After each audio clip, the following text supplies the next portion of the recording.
The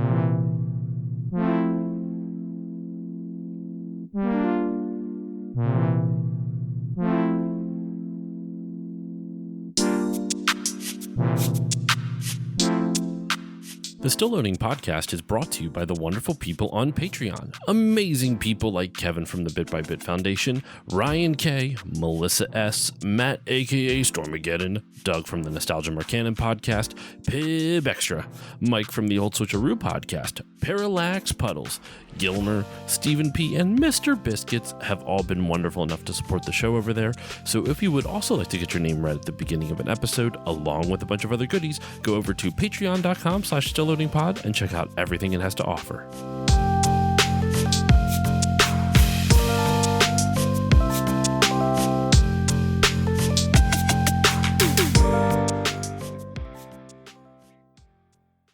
On this episode of Still Loading, this certificate does hereby entitle Luigi Mario to a free dance lesson from Shabba Doo.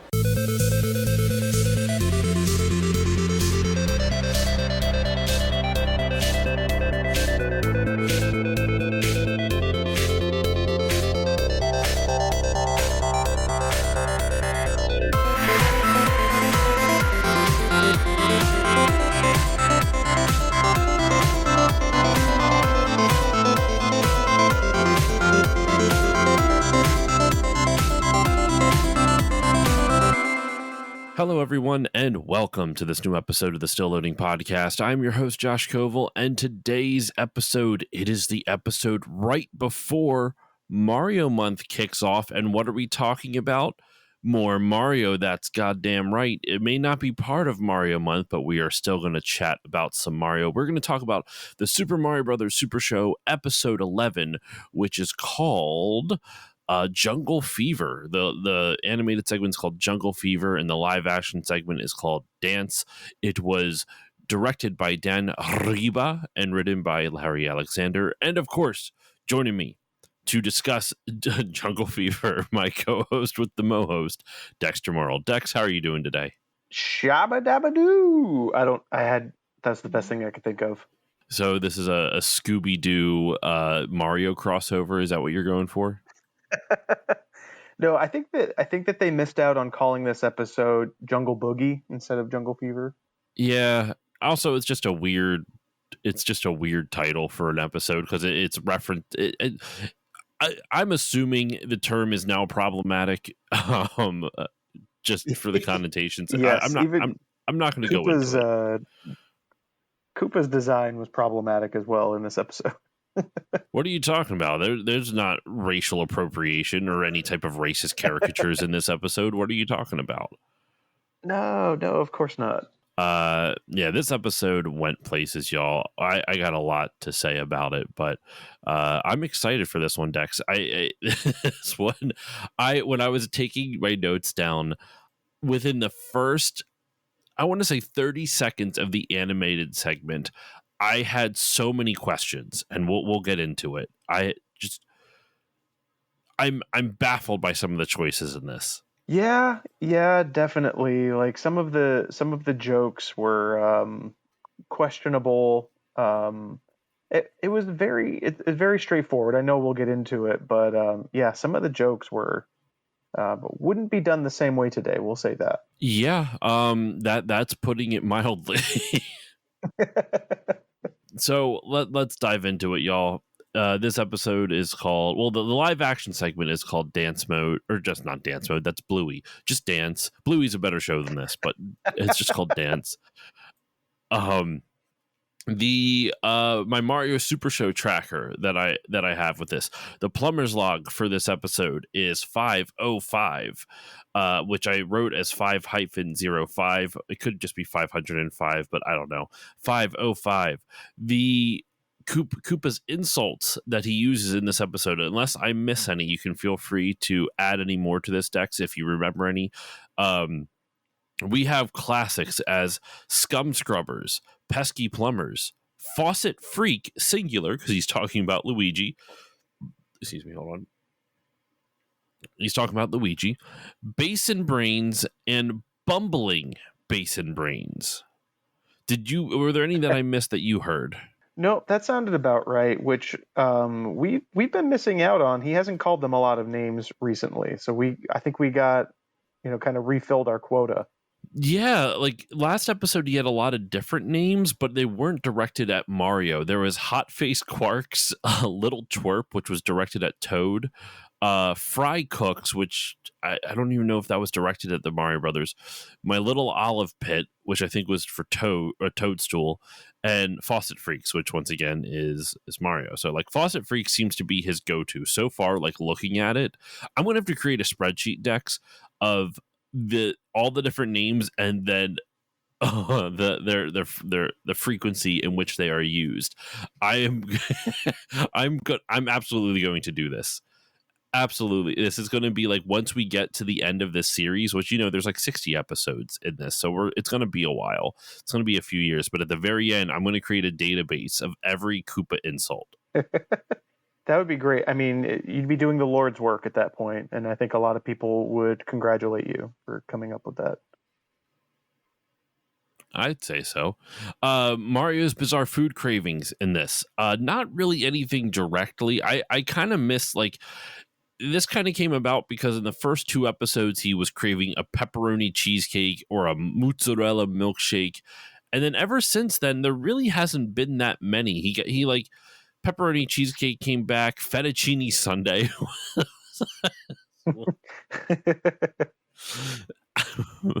um but the one that like really in this one there really wasn't one.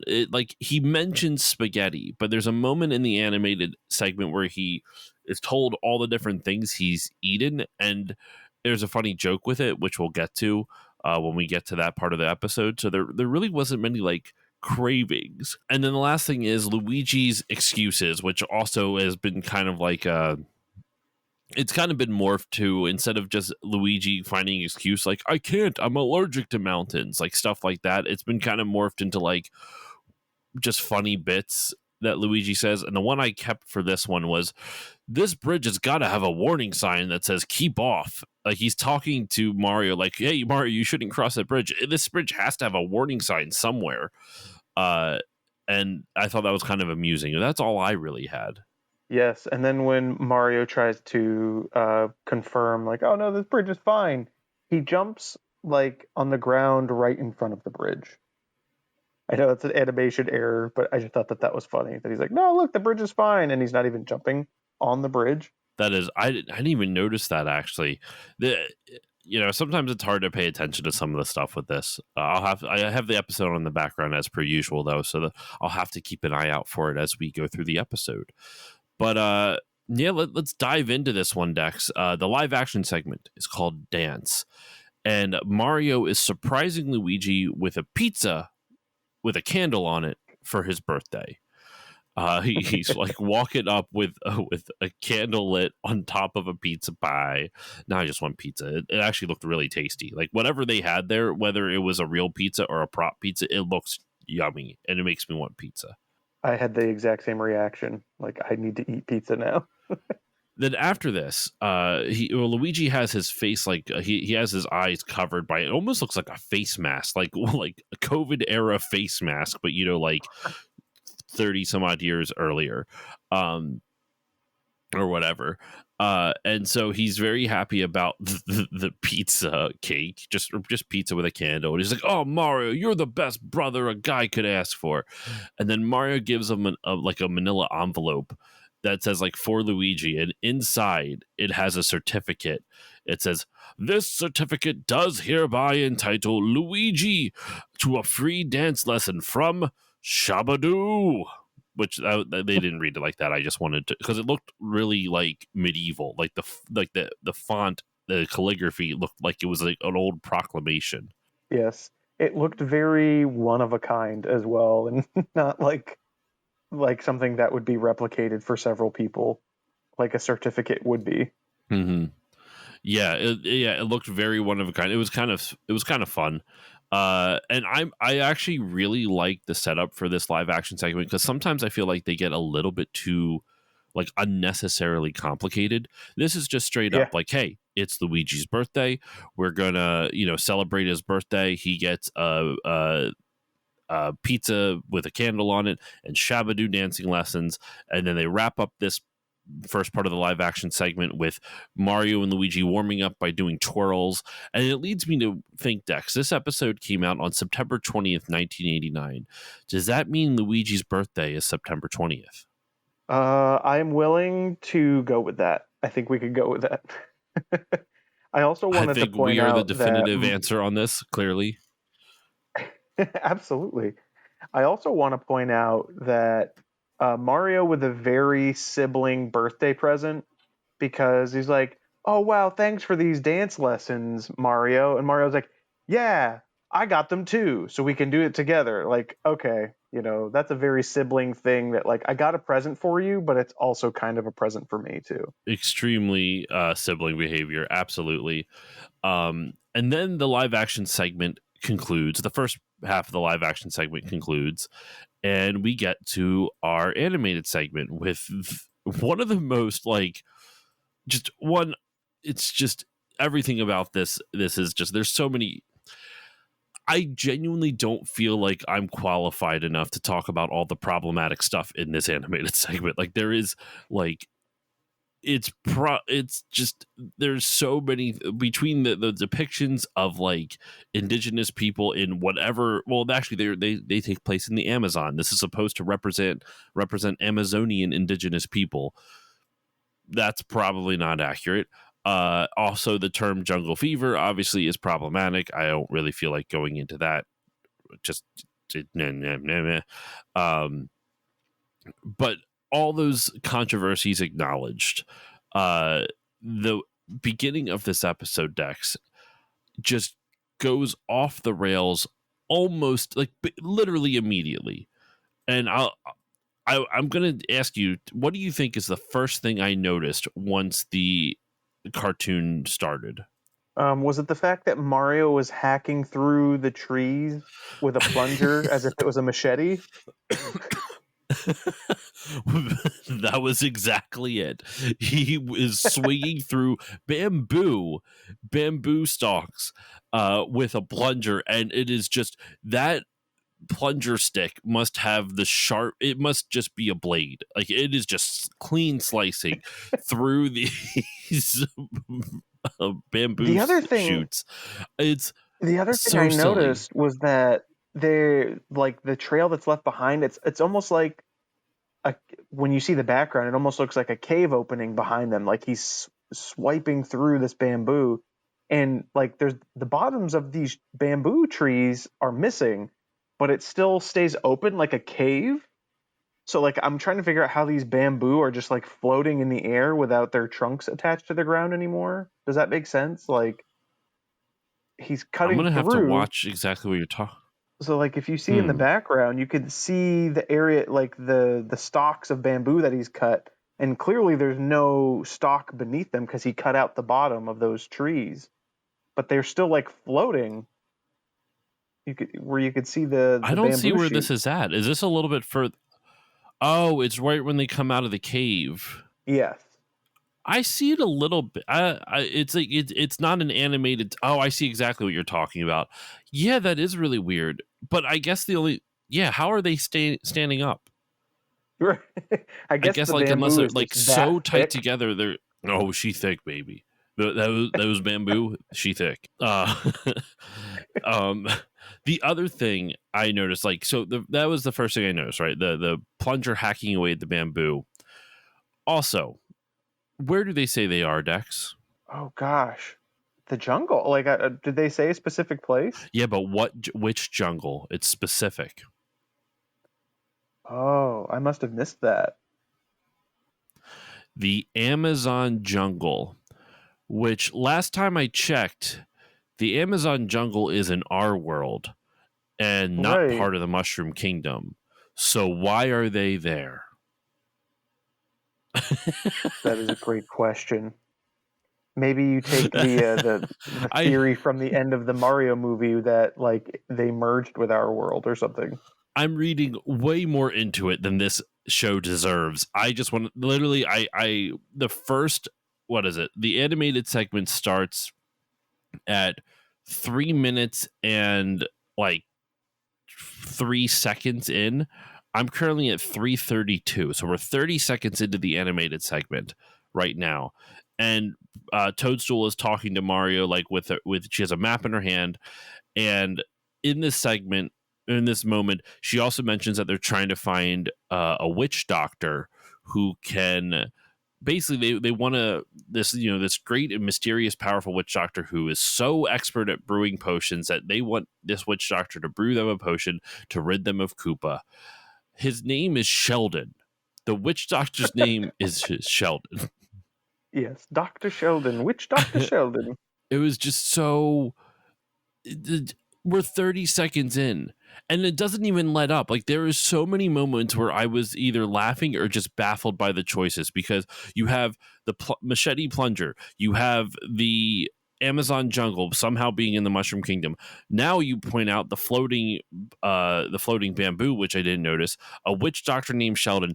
And when they slice through a whole thing, Mario's like, "Oh man, I'm so hungry." And Toadstool tells him, and this is the thing I was referencing earlier with his cravings, where it's like kind of a craving, but not, that he's like, Toadstool tells him, "Hey, Mario, you just ate 3 guavas, 4 breadfruit, and 2 bananas." And Mario replies, "If food isn't pasta, it doesn't count." And, God bless him. I'm with him on that. If food isn't pasta, it doesn't count. What a great fucking line. I feel like that I need to put on the closed caption for this and see if I can get it to stall there, just so I can have it say, "If food isn't pasta, it doesn't count," and make that in. I feel like that's a meme. It's so perfect. Yes, I love it. That should also be a slogan for like Olive Garden or something. If food isn't pasta, it doesn't count. Oh my God, Olive Garden hire us from the thing we stole from a old cartoon. Yes, they don't have to know. They don't have to know. They don't have to know where we got it from. Dexter, the next segment here is a Koopa segment. What happens here with Koopa? So, the Shy Guys that are dressed in a way that you can imagine in a jungle themed episode from the 80s. They overhear Toadstool's plan to find the witch doctor to brew a potion to get rid of King Koopa. So they go to Koopa to let him know about the bumbling Basin Brains plans. And so he's like, they're going to get rid of me. Well, I'll beat them to it. So his plan is to, beat them at their own game and stop them before they can get to the witch doctor. And one of the ways to get to the witch doctor is with the aforementioned bridge we brought up earlier. And they're like, Luigi, he's afraid to cross it because it's all rickety looking. It's like classic cartoon, like rope wooden bridge. And Mario was like, if it was that bad, there would be a warning sign. And, Mario tries to jump on it, but through animation, he's not quite jumping on the bridge. Oh my God, you're right. And we also pan over to see that Koopa has taken the warning sign. So there was a warning sign. I guess I did overlook that this is over, was it 3, the George's Gorge or something, the Gorgeous George. I can't remember what the name is of this 3 mile 3 deep miles gorge. down. Yeah. Toad almost falls into that 3 mile deep gorge. And when they're crossing the bridge, Toad looks down and he goes, "Look, it's what, oh God, what does he say? It's, normally say you've fallen into like the jagged rocks is normally the expression you hear, but that's not what Toad says. He says there's jagged boulders down below." Yeah, jagged boulders, broken bones. And I'm looking at this. So like the next moment after this is like while they're on the bridge, Luigi's really nervous and he's like, "Mario, we could turn back, And Mario goes, "No, we can't." And it's because Koopa has blocked them, and he basically pulls an Indiana Jones on them and cuts the rope on the bridge, so that way they fly down. The bridge kind of turns into like a makeshift ladder type of thing. And what weird is that like I was noticing there is like a small continuity error, which of course, go figure in this show. Like, what are you talking about? There's continuity errors in the Mario cartoon. When the bridge gets cut and it swings down, you can see like there's a couple things I noticed. One, the bridge is curved. I always thought that was kind of goofy. There's a shot of it where you can see everyone on it, and the bridge curves from the center to the right of the screen, which is kind of goofy. But then when the bridge falls, there's a shot at 6 minutes and 38 seconds on the YouTube video where it's clearly like it's not one solid cliff wall. It's almost like there's an outcropping. Like it's like the cliff wall extends farther, like the top of the cliff extends farther out than the rest of the cliff wall is like underneath it. And so theoretically, if the bridge were to swing down, they would just fly underneath it. I don't know how they would really climb up all that. Like it's not resting against the wall for the bottom half of it. It's just kind of dangling, which I thought was kind of just small continuity error. Did you notice that at all though? Yeah, I think they showed earlier that there was like floating islands in this Amazon jungle as well. So I'm wondering if that's what it was supposed to be, like a bridge to this floating island, and that's why there's like nothing underneath when it when it swings down. But yeah, they don't. That Maybe. never happens again because they're like resting up against the wall, and then you see the water's underneath. Yeah, that was weird. Now that you say that, Right? It is very strange. It's like the wall is just flat all of a sudden. yeah, that was strange. So the next segment here is they're worried about they're going to try to climb up and like, all right, well, we're already on the side, so it's not, we're already on the other side, Toad says, so it's not so bad. And Luigi goes, it is so bad, and then just points, and you see a bunch of albatrosses with bob-ombs in their claws, and they're dropping them on Mario and his party. And the bob-ombs aren't normal bob-ombs. They are just covered. They just have itching powder in them. That's all it is. So they have to, they're it's too itchy. They're scratching too much. They can't afford to climb. And there's more albatrosses coming, and there's one without a bomb though, and Mario jumps on it. He's like, all right, this is our chance. And he jumps on it and goes, if you don't want me to tweak your beak, fly back to my friends. And the albatross comes up. And I noticed, did you notice the other animation error in this segment? It's at around 8 minutes and 2 seconds. Is the albatross? He's only flapping one wing, I think, when he comes back over. Yep. Yep, you got it exactly. That's exactly But what it is. It's speaking only of flapping one speaking wing. of animation tweaks, though, did you see how Luigi is scratching himself when they first get hit with the itching powder? I did not notice it. Do you have like a timestamp that you can? I'll look through it, but so no I worries if believe it not. is 7 minutes and like 13 seconds, somewhere around there. Let me see. Okay, I'll take a look. 7:14, 7:15. Oh yeah, he's giving himself a little handshake down there, if you know Yes, what I'm saying. yeah. A little self handshake. Yes, I'm sure it's supposed to be that he's like scratching his belly, but the way that he's like curved his back and the way that he's like facing away from the camera, it looks like he's reaching down farther than that. The way the descriptor of the way he curved his back is sending me. That's so gross sounding. But okay, so they are able to escape. They get on the albatross and they fly off. And then it cuts to Koopa being racist again and getting himself carried. I forget what the proper term for that is called. That like the cart that he's kind of on. Like I know that has a specific term. I've been reading a bunch A of fantasy books, rickshaw? and they have no. It's not a rickshaw because a rickshaw has like wheels Yeah, in I the guess back. rickshaws wheels. Yeah. Um, yeah, I don't remember what it's called, but he's being carried, and he's so happy that he's finally been able to, he's won. They've probably fallen to their death at this point, and one of the shy guys interrupt him and tries to tell him like, hey, they're flying on an albatross, and Koopa goes, "Don't interrupt me while I'm gloating," which is great line. he instructs the Birdo to shoot eggs out of its mouth at the albatross, and they shoot one shot.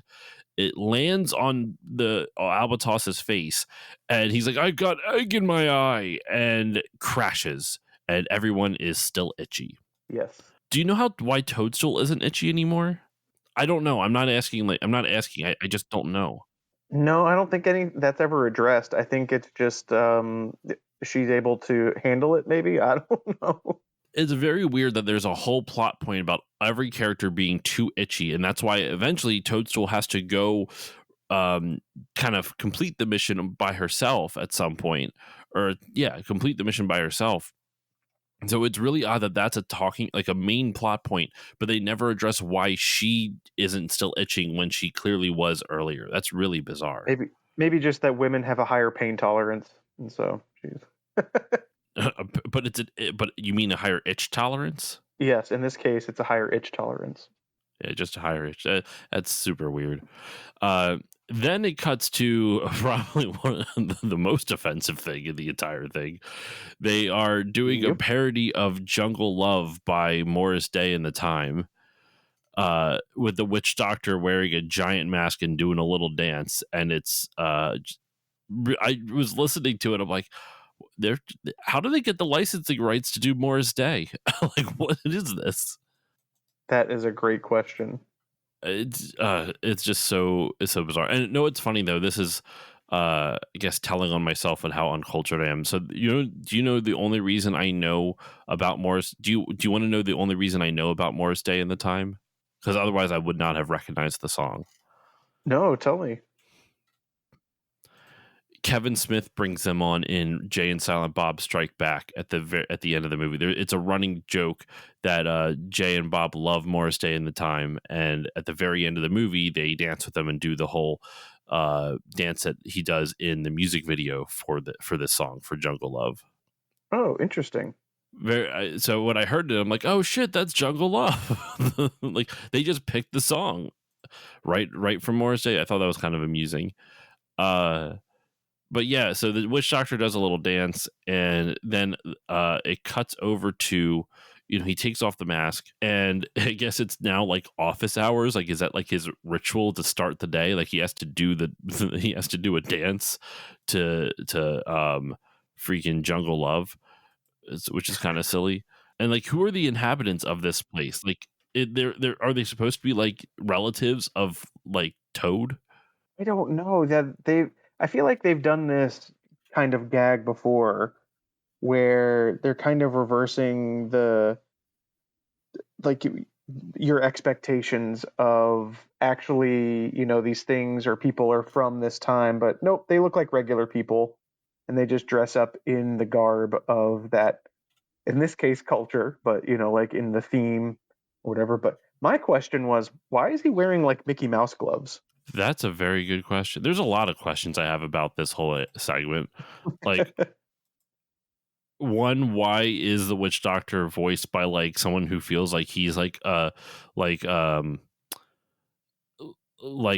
of those like fake medicine you think of like the swindlers from like like old Western movies that sell like fake remedies and stuff like that. I feel like that's the vibe. The what? Sorry, the snake oil salesman. A snake oil salesman. Yeah, that's the kind of vibe I get from him. Though he's a lot more affable than a snake oil salesman, for sure. That's true. Though that's usually the point of snake oil salesmen, that they get you, they make you think that you're friends with them only for them to sell you shitty shit. So who knows? But the witch doctor ends up getting kidnapped by Koopa, and he gets like stuffed into a sack and taken away. And so Toadstool sees this and says, Mario, Luigi, we have to rescue him. And they're all itching so bad that they still can't do anything. So Toadstool is like, well, fine, I'm just going to do it myself.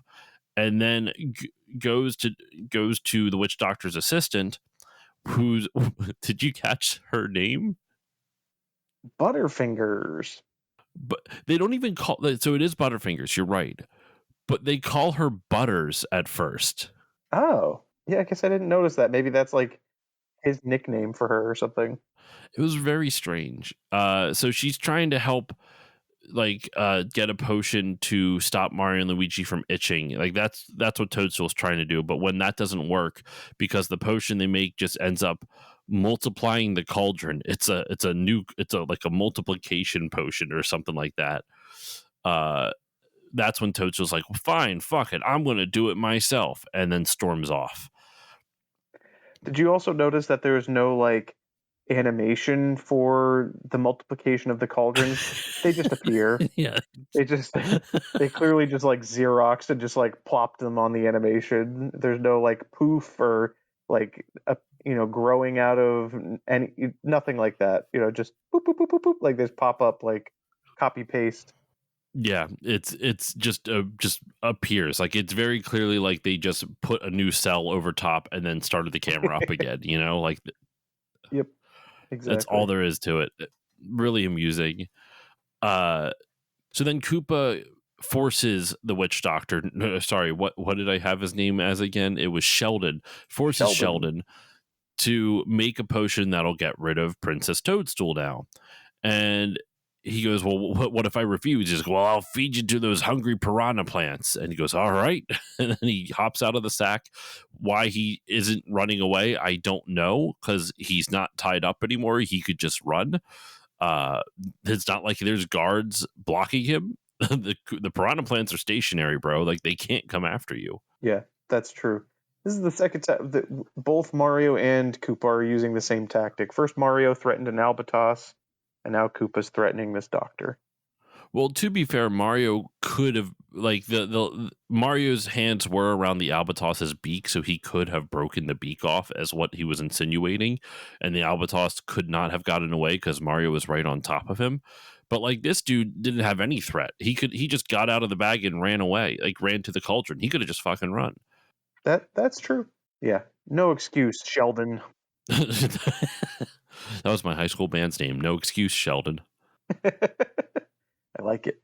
So Toadstool shows up and is going to, like, trying to scope out the situation, only to see, like, the bushes rumbling behind her, and it's Butterfingers coming to help her. Sorry, that that sentence is fucking insane. You got to scope out the situation, but not before Butterfingers comes to help. Thanks, Butterfingers. Oh my god, what a wild fucking sentence. The witch doctor is brewing the potion, and they are watching Butterfingers and Toadstool, only to have one of the snakes. I always forget what they're actually called. What are the snakes from Mario 2 called again? Triclyde? Triclyde, that's what it is. One. Yeah. Triclyde shows up in a pot, scares them, they run out, and Koopa sees them, and Butterfingers just goes up to Sheldon and goes, "Shame on you, Doctor! Like, I resign as your assistant. I renounce me as your assistant." And it turns out the potion he's been brewing, because he throws it and he tells Princess Toadstool to duck, and it gets thrown on Koopa, and it turns out he wasn't doing what Koopa asked him to. He was making an itching potion so he could throw it on Koopa and make him itch incessantly. And Princess Toadstool is so grateful. She's like, could you help us with making an anti-itching potion for my friends? And his response is, hold on, I wrote this down. His response is, me, the best witch doctor with validated parking in the whole jungle? I can give it a shot. Such a silly line. So he comes up with a solution, though. He comes up with an antidote for the itching. And what is the antidote, Dex? What does he do? What does he give to Mario and Luigi and Toad? I mean, I think it was obvious from the beginning. It's the same antidote we use in real life. It's spaghetti. That's a lot of spaghetti. And it is spaghetti a lot from of a box, spaghetti. I should also add. With a plate, spaghetti on a plate, or like on a bowl inside a box. Yeah, so it's not even like anything that he made. It's just like, here's some spaghetti from a box with 3 forks in it. I'm going to make my own, like, Italian restaurant, even though I'm not Italian at all, and serve everything in boxes and bowls inside the boxes. That's right. And he even says, like, I think Toadstool says something about, like, oh, did you mix that with something that will get rid of the itching? And he's like, oh, no, it won't get rid of the itching, but they'll be too busy eating to think about being itchy. That, like, when they stop eating, what's going to happen, Doc? Huh? Exactly. Exactly. This problem was not solved. It was merely delayed. You and your goddamn potions or lack thereof. Like, you're known for potions, and the finale of the episode is you make spaghetti. I argue he didn't even make the spaghetti. Probably not. But that's the end of the animated segment, Dexter. That is a really silly animated segment. I will say it went by surprisingly fast. Like, for me, watching this animated segment, it was like the first 30 seconds were just mind-numbingly goofy with everything we already talked about. You know, the food that Mario eats, the plumbing, the plunger that's also a machete, the Amazon of it all, Amazon jungle of it all. And then it slows down for a while. And then the moment that Toadstool goes to rescue Sheldon, it is so much more entertaining on that last little bit. It's very strange. Like, it feels like it's like interesting and then boring and then interesting again. But I don't know. I kind of accidentally went into final thoughts on this, but do you have any? Do you agree with me on that? Do you have any differences on or difference of opinion? Excuse me, on the animated segment here. No, I think that you're right. That, there's kind of this U-shaped curve of interest where, like, okay, interesting, and then it kind of dips and then comes back to interesting in the end. I think you're spot on with that. It was an interesting one. We'll get into final thoughts in a moment, but let's go to our last live action segment, Dexter. We're going to round out the episode, of course, where you actually do get to see Shabba Doo teaching Mario and Luigi how to dance. And I did not know who Shabba Doo was prior to this, but I looked him up, and the joke sequel movie that everyone always references, it's always something to Boogaloo, like, Electric Boogaloo. everything's always Electric Boogaloo or whatever. He's the guy that made that movie or worked on that movie. Yes. Breakin' and I had Breakin' no 2, idea. Electric Boogaloo. Yeah, I had no idea. He did Breakin' and Breakin' 2, Breakin' 2 Electric Boogaloo, and it's just I know the Electric Boogaloo joke now more than I know the movie because I never saw the movie. So it's kind of cool seeing the guy who inadvertently spawned this joke. Yes, it's probably one of the more credible things made by that film studio. They're the ones that are known for making trying to remember the name of the film studio, but they were known for making really, really cheap movies, and they could make like a Was it lot of them. canon? Canon Films, thank you. Yes, it was Canon. Canon made Breakin' and Okay. Breakin' 2 Electric Boogaloo, and that they were legitimately trying to do something artistic with dancing and everything. It's kind of like the first like step up. Like that would be the most comparable thing to our generation of a movie, whereas like, it's not as much about the plot or anything. It's about like, check out these dance moves and we'll use a story to kind of tie it all together to give you a reason to watch all these dance moves. Mm-hmm. Yeah, I'm curious about it now because like I had never heard of him, and unfortunately he passed away. Like, I want to say in 2015, Shabba Doo did. Like he It was did not 2020, December of 2020. 2020. Sorry, yes, 2020. Yeah, wow. He was only Like, and 65, the so he crazy wasn't thing that is, old. like, he really wasn't, man. It's a bummer. And I don't know. He died at home apparently from, I can't even read this, arteriosclerotic Cardiovascular disease. cardiovascular disease. Yeah. Arteriosclerotic. I don't know if I said that correctly, but he was also in Xanadu, which is that like disco fantasy movie. And then he was in Disco Fever. I also read that he was part of the Lockers, which were a dance troupe that invented pop and locking in dancing, which didn't realize that. Wow. Dude was prolific, man. I actually really enjoy him in this. He's just, he's very affable. He's got a lot of energy. He comes down and he is like, what is it? He's like, are you going to teach us how to dance? And he goes, like, you know it, or something like that, or no, you believe it. You better believe it, or something like that. And then he asks, like, can you introduce us to any of yeah, it's you better believe it. And then Luigi goes, could you introduce us to any, like breakdancing babes? He goes, you better not believe it. Yeah. And then he brings with him though a whole bunch of like foot like pieces of paper to mark down positions for your dance, your feet in a dance, like to teach you the proper steps in the right order. And then before the Zelda break, he's watching them try to do it, and it's just really cringy. And then Mario is placing down those foot pads until it reaches a pizza, and he goes, "This is my type of steps." And he eats a slice of pizza. Which, oh god, I'm just getting so hungry for pizza. I haven't I eaten yet know, today. off This of is the killing me. floor. It's It's in the in a box, box. but it is It's on in the the floor. box. And you know what, Dexter? That's continuity, just like the pasta in a box. Touche. So the Zelda preview happens, and it comes back, and Mario and Luigi do a dance. And I will say, I had two observations with this, but before I give my observations, I want to hear your thoughts about this dance sequence. Because I feel like a lot of times I start off and I might take some observations that you might make. So I want to hear from you if you have any thoughts or feelings about this dance sequence here. I love the music. It's kind of like an extended version, instrumental of like the theme song, or kind of like the interstitial theme song for Mario. But we cut to just looking at their feet, and definitely not so that we can focus on the fancy footwork.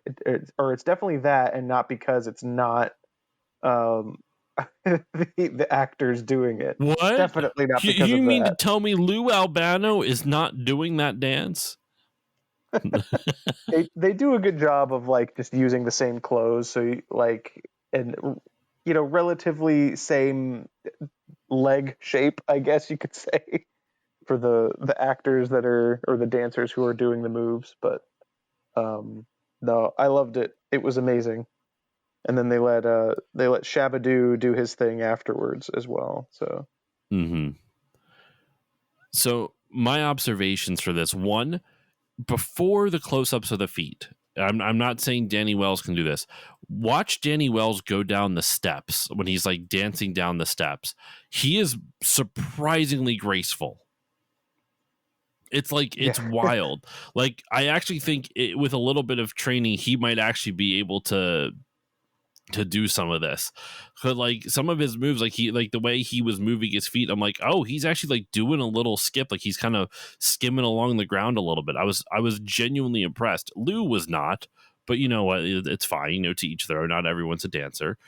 And then it cuts into like we were saying, the close-ups of the feet. So the first thing my first thought was just like, wow, Danny Wells actually he's surprisingly graceful considering what he's being asked to do. Then when the shot pans up from not feet shot, and you just see the top parts, they're just mock punching each other, and it's like the silliest faces I've ever seen in my life. They're like, I can't describe it over an audio medium. You just have to watch it, y'all. It's around, let me find the spot again. Because it's pretty close. I'm pretty close to it, I should say. It was around 19 minutes and 22 seconds is where it starts. I think it actually cuts over at 23 seconds, but 19 minutes and 22 seconds, it's just really silly. as silly So as they it finished is, their dance. it might be the most Hmm. coordinated Lou Albano's ever been for something like this. Oh, come on. Louis Albee, he's fine. But no, you're probably right at the same time. So they finished their dance. It's fun to watch. And my other thought about their dance specifically is it's nice to see Mario and Luigi actually be competent at something. A lot of times they play it off as a joke at how bad they are. Like when they did the Elvis impressions earlier and how they were both really bad at Elvis impressions.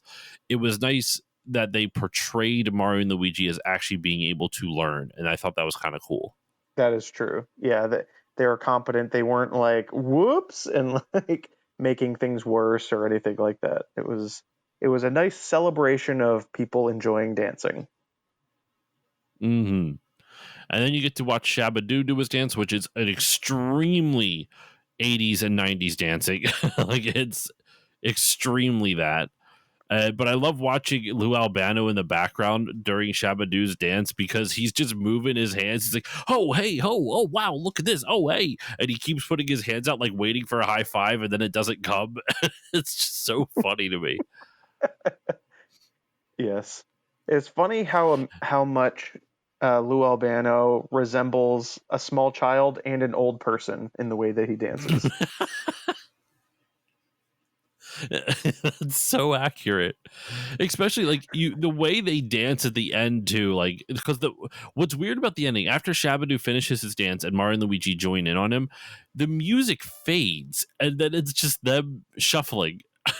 It's just Yeah, really weird. And the music does end a little too soon. it's very abrupt and it's very funny. And I will like Lou Albano is doing this weird like hip thrust. Like,